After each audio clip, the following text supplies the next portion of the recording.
सुननी ह जानू का दो देवे जैबू पेपर। हाँ सुननी ह जानू का दो देवे जैबू पेपर। चल पहुँचा दी बैठ जाना है पर। चल पहुँचा दी बैठ जाना है पर। सुननी ह जानू का दो देवे जैबू पेपर। काहे हो? हाँ सुननी ह जानू का दो देवे जैबू पेपर।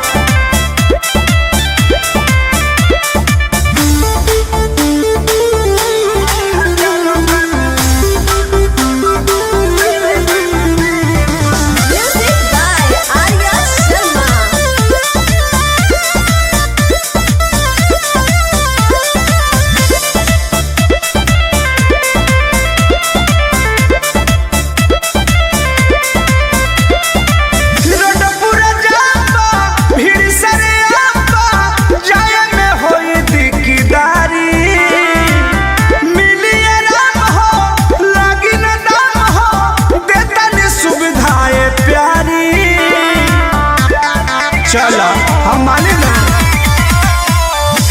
पूरा जाबा भीड़ सरे आबा जाय में होई दिकदारी। मिली आराम हो लागी ना दाम हो देता नी सुविधाएं प्यारी।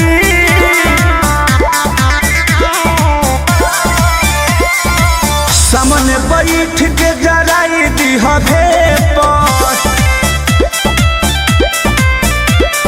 सामने बैठ के जराई दी भेपर।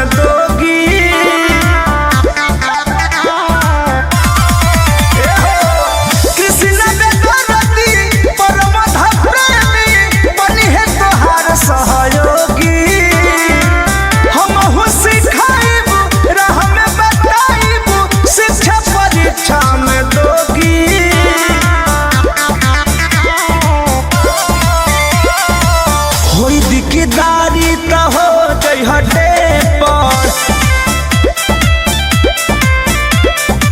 सुननी ह जानू का दो देवे जैबू पेपर।